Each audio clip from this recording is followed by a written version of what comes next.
saja Bapak. Saya mau tanya mengenai pertanyaan pertama, yaitu latar belakang masalah yang sering dihadapi di panti ini terkait mungkin anak-anaknya atau pantinya. Oke, terima kasih kesempatan yang diberikan untuk saya sebagai Ketua Panti Asuhan Kasih Sayang Anak. Perkenalkan, nama saya Pak Syahrudin, Ketua Panti Asuhan Kasih Sayang Anak. Menanggapi apa yang dipertanyakan oleh adik-adik atau anak-anakku mengenai seputar apa yang dialami anak-anak panti asuhan kasih sayang anak. Jadi panti asuhan kasih sayang anak ini tujuan utamanya didirikan yaitu menampung anak-anak yang masih mau sekolah tapi tidak mampu. Jadi kita tidak melihat latar belakangnya mereka, apakah statusnya yatim, yatim piatu, piatu atau fakir miskin.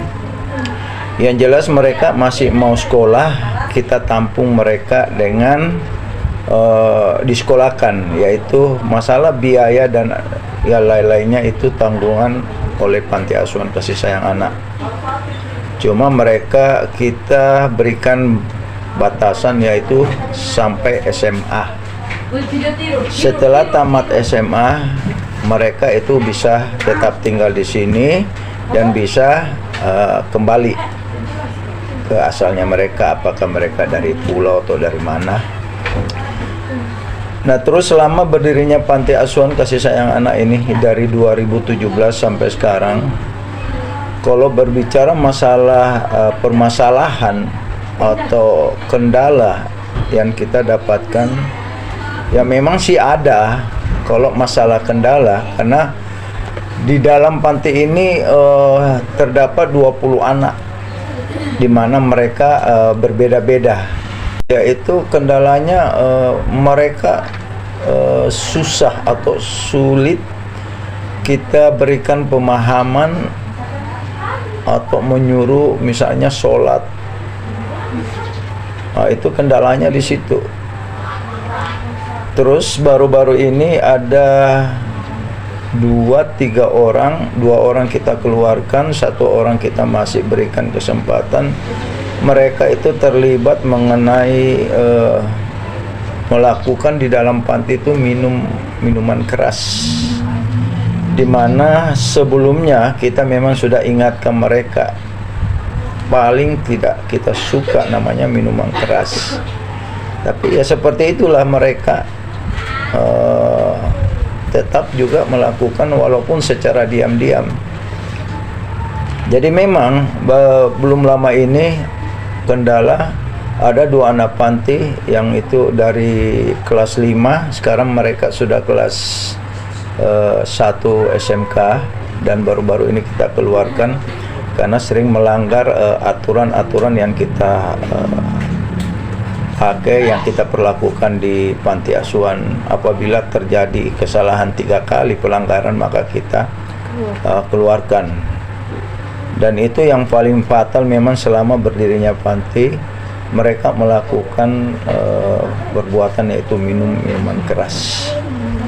Itu kalau yang problem yang kita dapatkan. Nah, terus apa lagi?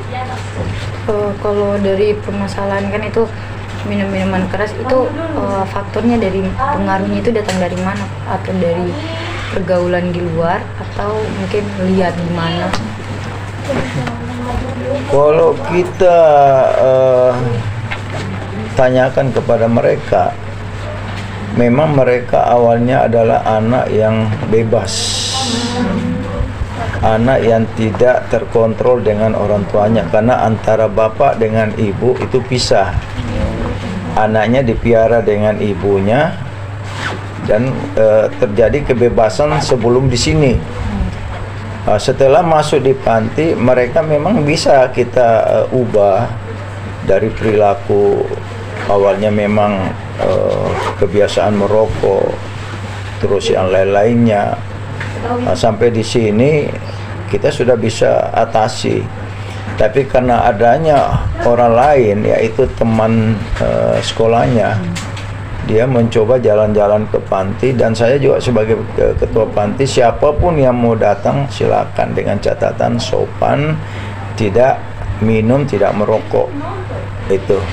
Tapi namanya tamu, ternyata dari awal permasalahan adanya temannya yang datang ke sini. Sehingga mereka lah yang mengajak, dan memang anak panti ini juga yang satu mau diajak, akhirnya terjadilah hal-hal yang kita tidak inginkan, yaitu minum. Iya, minuman apa orang bilang cap tikus. Jadi seperti itu. Jadi ada orang dari luar sehingga terjadi seperti itu. Berarti pengaruhnya dari luar berarti? Iya, Ada pengaruhnya teman otomatis luar. dari luar. Berarti itu teman sekolah berarti? Teman sekolahnya juga. Kalau berarti anakmu itu Bapak rawat dari dia kelas 5 SD? Kelas 5 SD sampai SMK kelas 1. Berarti orang sini atau dibawa dari luar? Dari luar, dari Donggala. Tapi orang tuanya masih ada? Ibunya masih ada, bapaknya meninggal. Rata-rata anak-anak di panti ini masih punya ibu, maksudnya masih punya keluarga atau? Kalau keluarga ada, tapi kalau orang tua tidak, karena beda keluarga dengan orang. Terus juga saya mau tanya untuk jenis dukungan yang dihadapi di sini itu kayak gimana Pak? Jenis dukungan yang Bapak berikan Ke anak-anak. ke anak-anak panti. Kalau kita dukungan yang penting positif. Positif itu kan banyak. Salah satunya kita mengajari mereka masalah sholat, mengaji, terus kita bahasa Arab, terus yang lain-lain. Adapun selebihnya kita mengajari mereka itu bagaimana mereka berani tampil di depan orang. Makanya kita kebiasaan kalau habis sholat subuh kita berikan satu persatu itu harus ceramah. Ceramah menguji mentalnya mereka. Karena kadang kita manusia ini kalau takut, gugup, walaupun kita pintar tapi tidak, karena ada kegugupan. Itu makanya saya selalu ajarkan mereka itu tampil di depan orang banyak. Jadi kita dari awal dari dalam dulu, teman-temannya ada di depan, suruh naik di atas ceramah.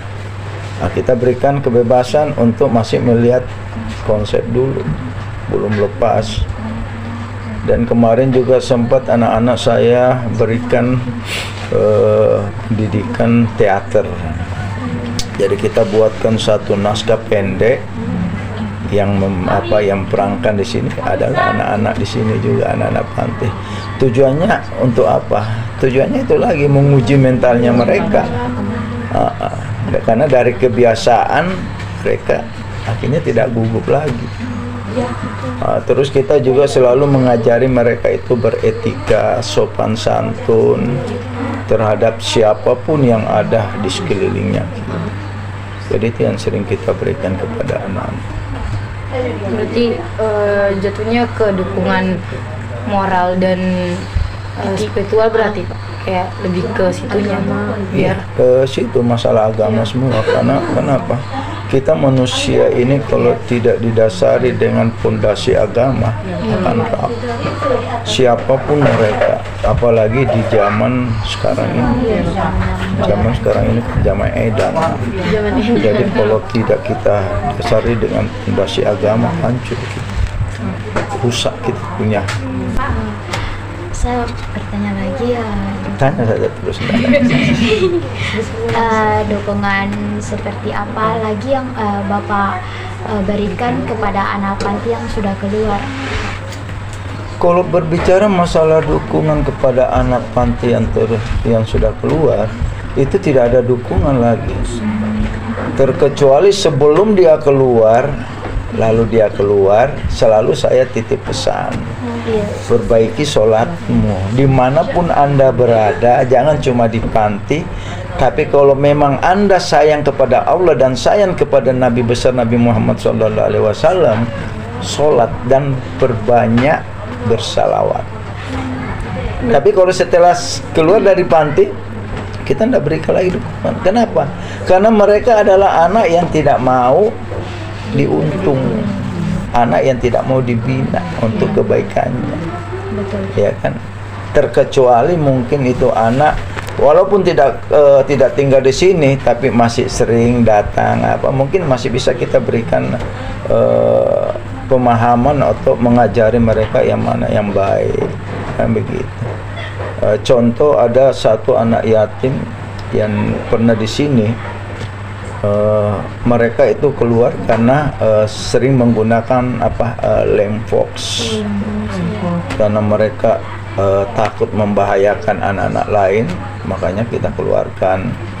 Begitu keluar masuk kita terima lagi sampai 4 kali karena melihat mereka masih bisa berubah, ya kan? Tapi ternyata mereka tidak bisa.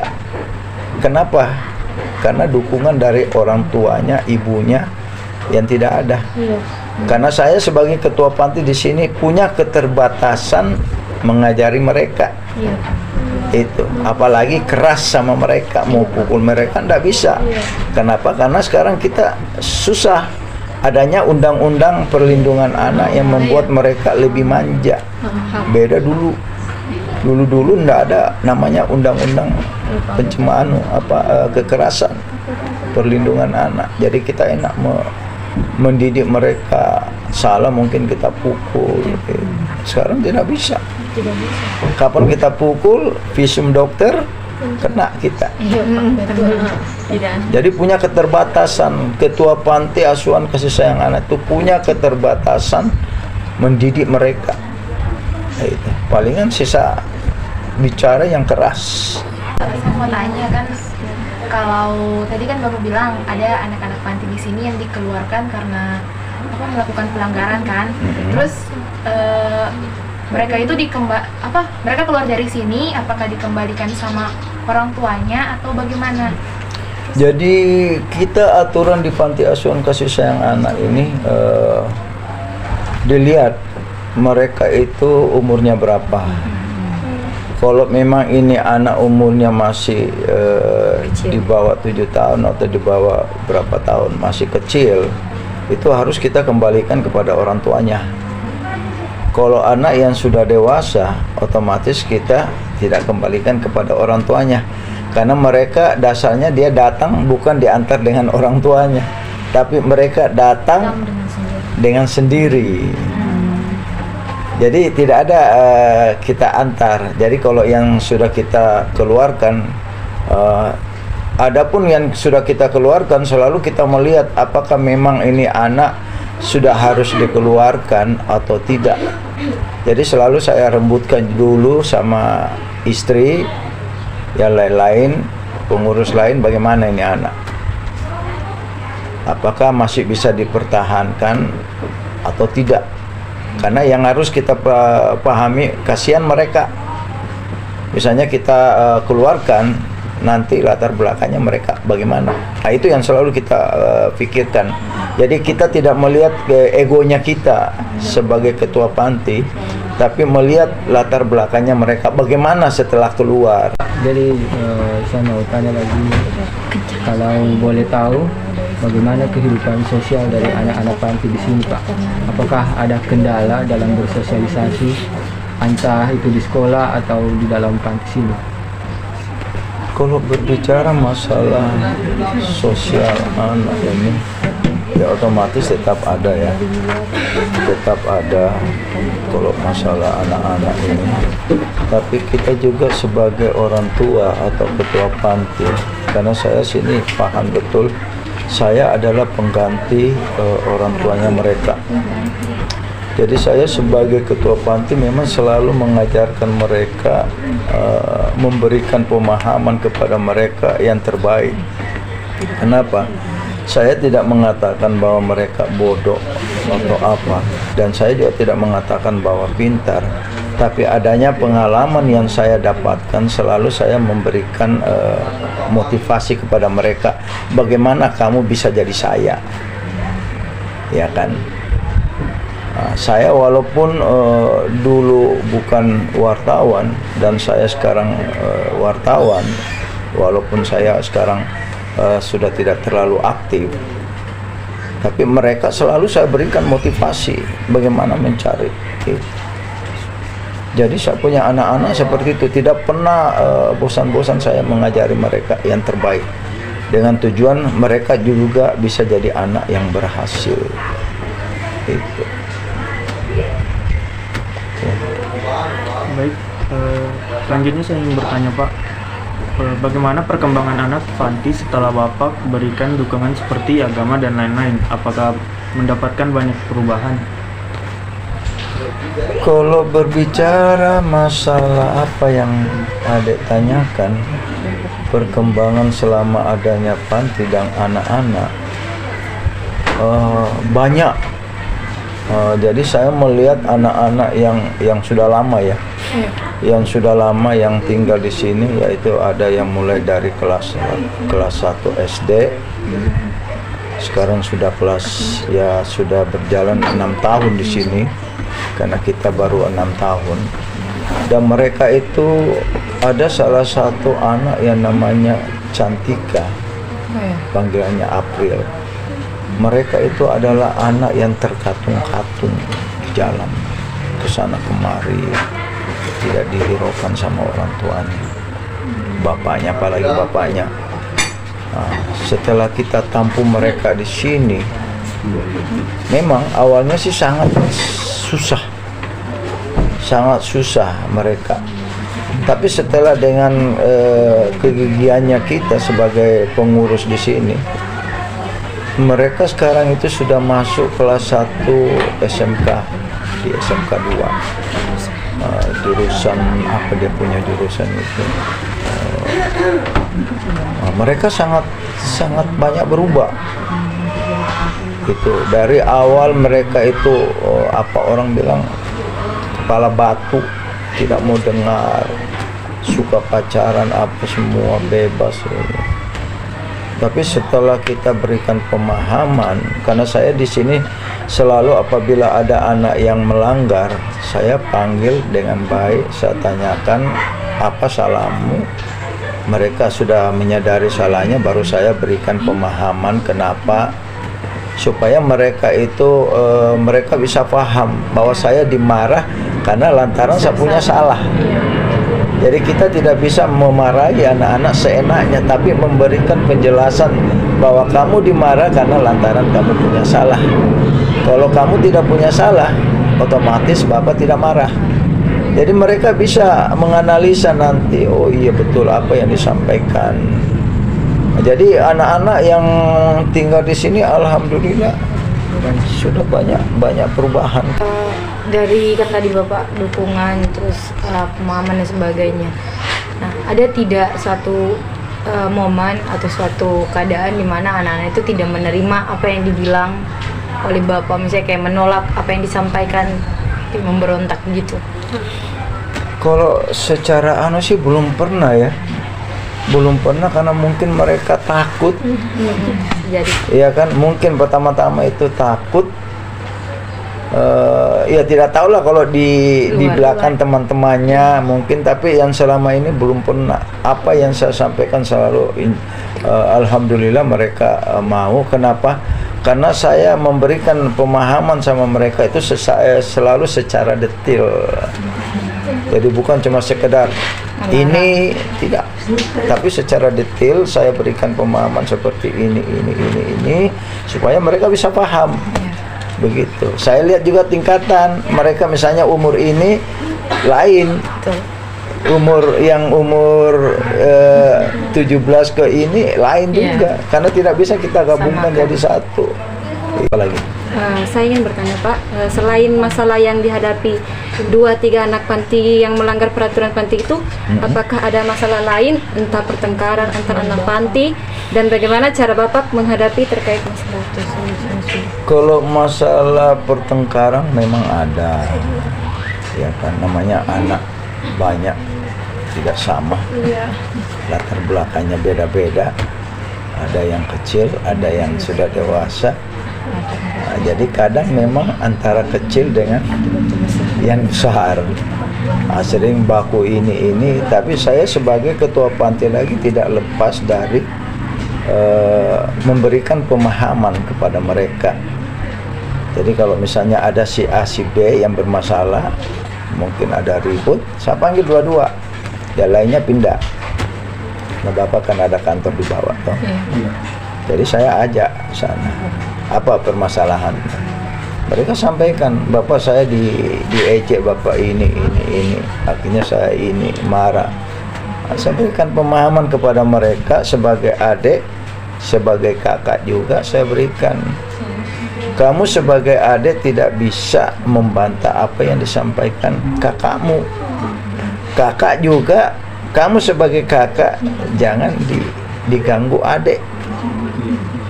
Harus selalu saya mengajari mereka itu selalu rukun di dalam sini. Dan jangan sekali-sekali saya temukan ada yang pacaran. Karena ini saudaramu semua.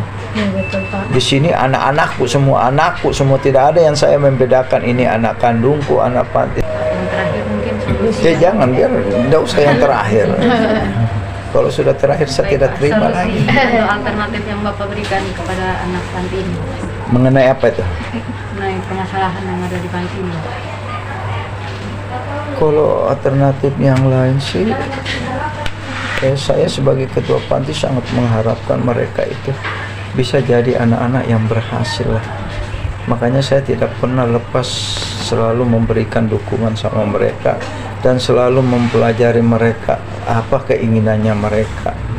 Makanya sering saya menyampaikan kepada mereka yang punya hobi ini, yang punya bakat ini, yang punya keinginan ini, sampaikan, jangan malu, supaya Anda nanti setelah tamat ada, ya kan, ada yang Anda bisa lakukan. Jadi saya sebagai ketua panti tidak pernah habis itu memberikan dukungan sama mereka, apa yang terbaik untuk mereka. Selalu saya mencoba memberikan nasihat, jangan lakukan hal-hal yang ini. Kurangi bermain HP. Kenapa? Di dalam HP itu terdapat dosa. Salah buka dosa. Selalu saya mengajarkan mereka itu bagaimana disayang Allah. Bagaimana lingkungan yang diterima oleh anak-anak panti di sini? Apakah lingkungan, maksudnya lingkungan sekolahnya dorong bebas memilih sekolah atau dari Bapak panti sendiri yang pilihkan sekolah? Kalau berbicara masalah pendidikan sekolah kan kita masih berlaku namanya zona ya. Kayak SMP, kalau di sini harus SMP 7. Itu. Kalau SMP, kalau SD tidak. Cuma kalau tingkatan SMP itu harus SMP 7. SMA, SMK juga tidak ada, bebas. Jadi kita mengikuti mereka mau di mana. Jadi bukan keinginannya sebagai Bapak panti, tidak, tapi keinginannya mereka di mana. Nah, adapun misalnya keinginannya mungkin masuk di sekolah yang favorit, ya kita tanya juga. Biayanya besar di situ, ya kan? Kadang ada yang terlambat, sudah pendaftaran, sudah selesai pengumuman baru datang mau masuk SMK. Salah satunya harus Muhammadiyah, karena kalau menurut saya di SMK Muhammadiyah itu adalah salah satu sekolah yang swasta tapi bagus.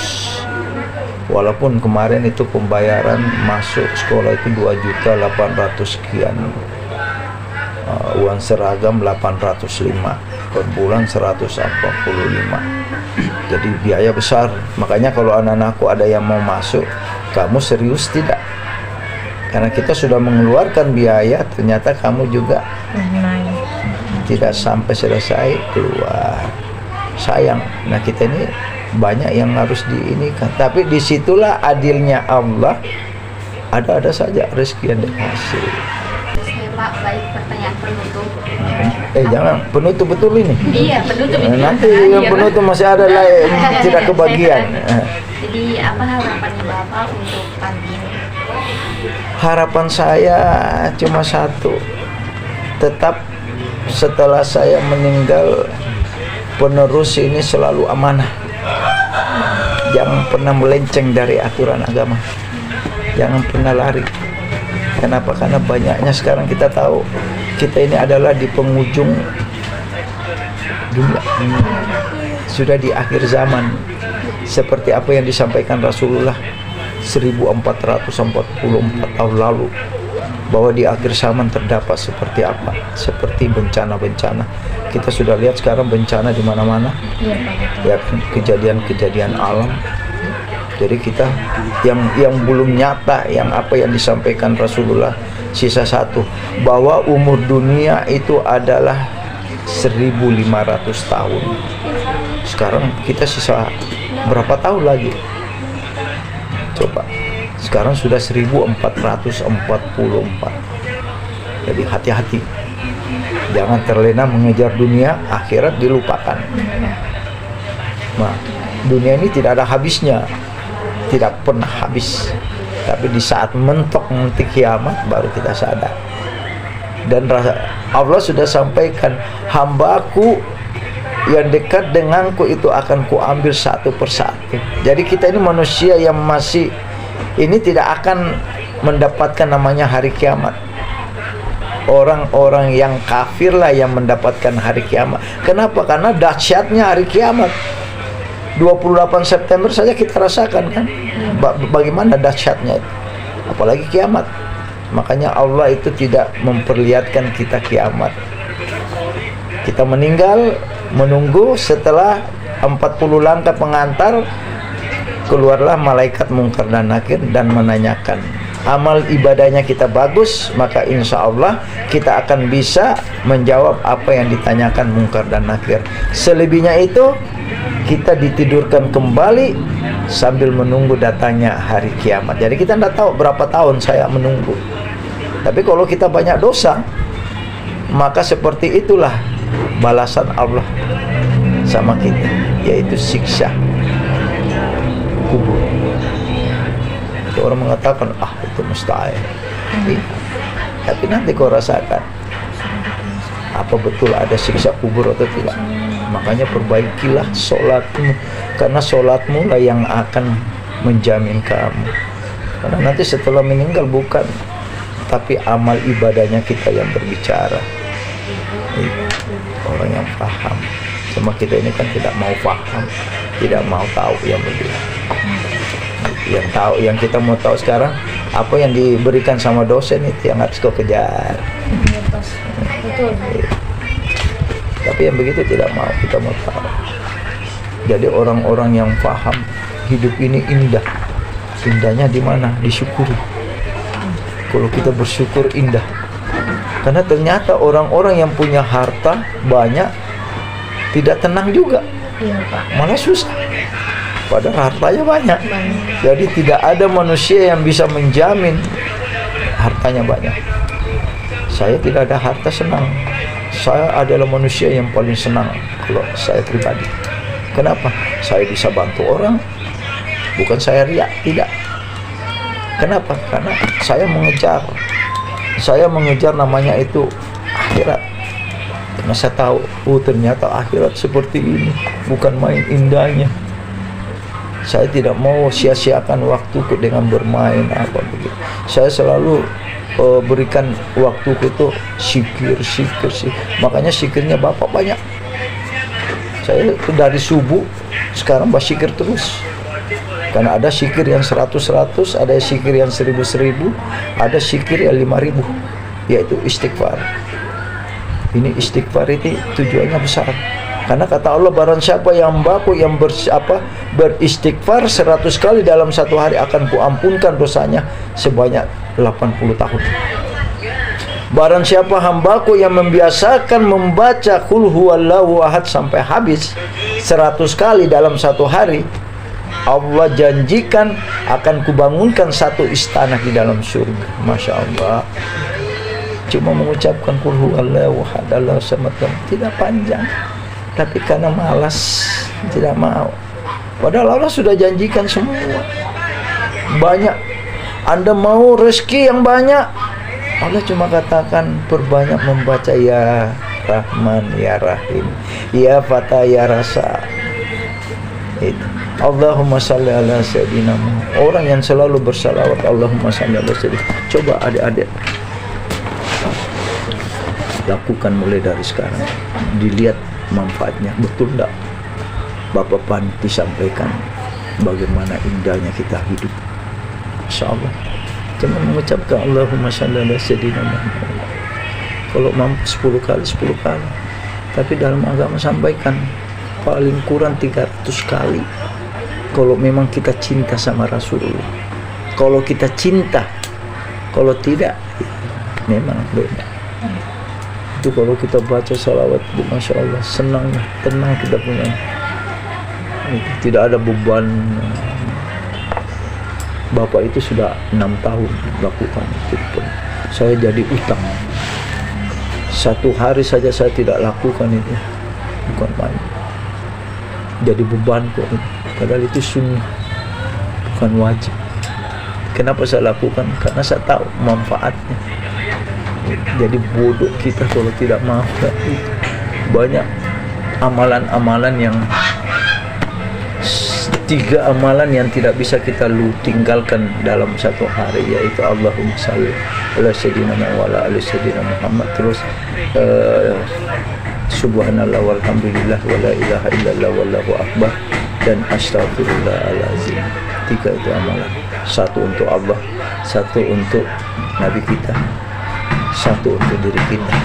Jadi 3. Manusia yang 3 ini amalan yang tidak pernah putus, dia bisa rasakan seperti apa indahnya dunia ini.